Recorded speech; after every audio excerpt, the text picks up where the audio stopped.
if he was gonna make it. It was the hardest time, I think, in my life that I've ever been through. Their fans thought of the boys as clean-cut kids, little knowing that one of the Backstreeters had been driven down a dangerous path. He started losing weight. He started looking gaunt. At one point, it was Jack Daniels, drugs, and porn on my bus. That was it. I'm like, you know what? I'm done with you. You're dead to me. They'd made it to the top together, but one boy's torment threatened to drive them apart for good. My grandmother died when I was right into my coke binge, and, you know, she died right there in front of me. And I think that was probably the final turning point when AJ just let it all go. It's a shocking story you never expected to see.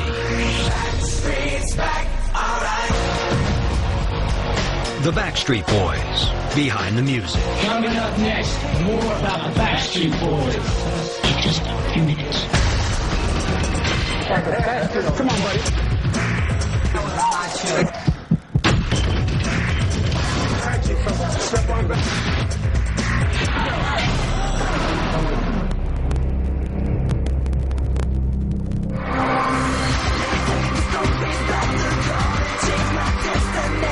It's March 2005, and 4 years after the release of their last album, the Backstreet Boys are back. With a fresh, mature sound and a hot new single called Incomplete. They hope to appeal to fans old and new. It's a little scary right now because we feel like, in some ways, we have to kind of start all over again. And we've been gone for so long. A lot of our fans have grown up, and so have we. The boys know their own act is a tough one to follow. One of the most successful pop groups of all time. They've sold over 70 million records worldwide and inspired more squealing schoolgirls than any band since the Beatles. You see girls collapsing and crying. They're sitting there and they're shaking. They can't talk. They're trembling. I don't think in history that there's been too many other things you can compare it to other than Beatlemania.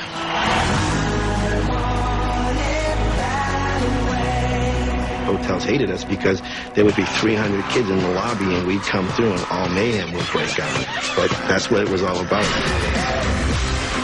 They broke records. They drove girls crazy. They were selling out every single seat in these arenas and just buckets of cash. The boys were little more than kids when they entered a whirlwind that could be both exhilarating and frightening.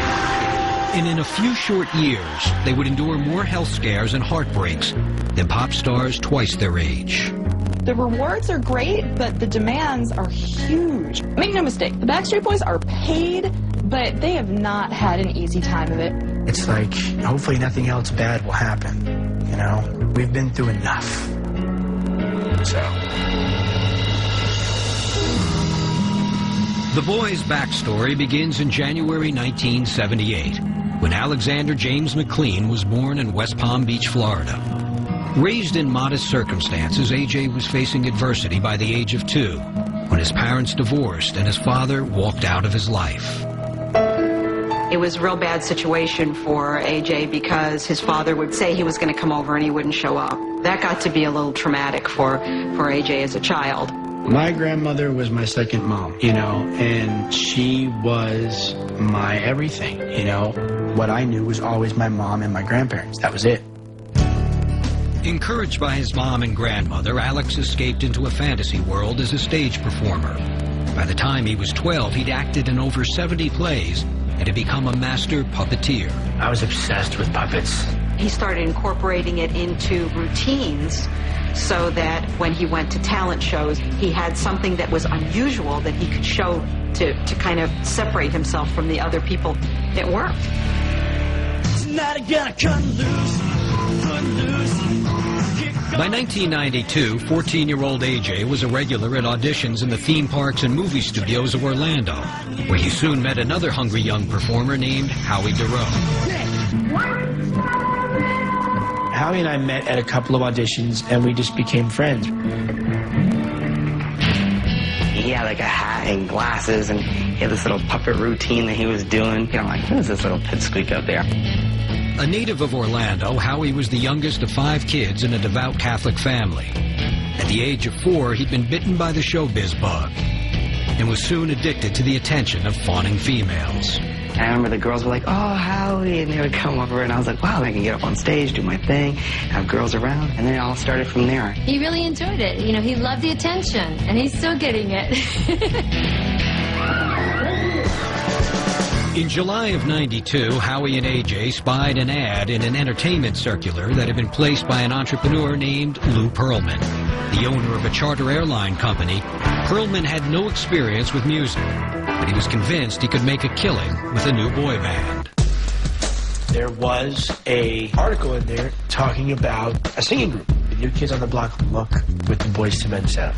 They were looking for 5 boys between the ages of 12 and 18 at the time. Howie and AJ were the first 2 hires for the crooning quintet.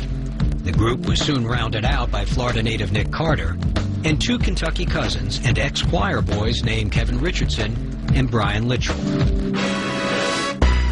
I was just scared half to death, and I didn't know what I was getting myself into. My mentality was, if we could be a white version of Boyz II Men, if we let people know and we show them our vocal ability, then that's all that matters. Taking the name the Backstreet Boys, the 5 quickly discovered an infectious mix of pop, blues, and balladry.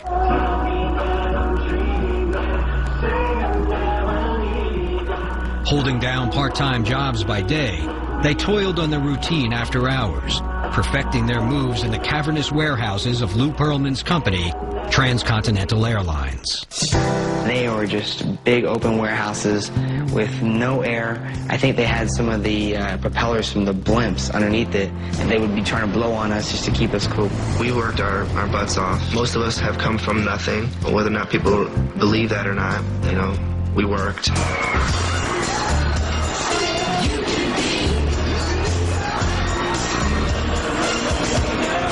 In the summer of 1993, after months of rehearsals and small-time gigs, Lou Pearlman finally sent a demo tape to boy band veteran Johnny Wright, former manager of New Kids on the Block.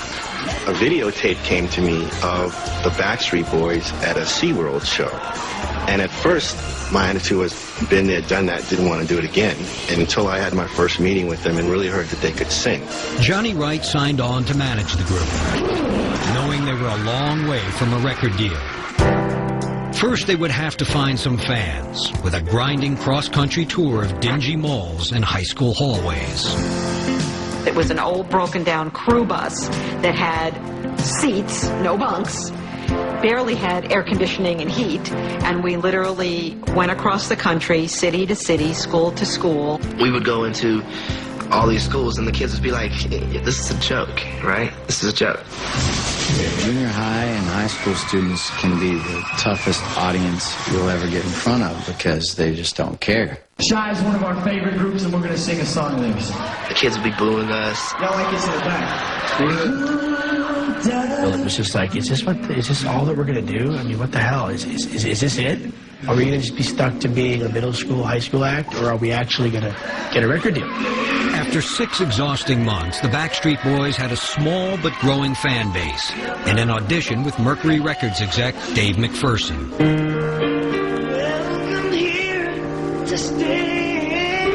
We were in North Carolina at a hotel, and we rented a conference room out to sing for him. And we sang a couple songs that were original, and Dave was like, wow, you know, these boys can sing, you know?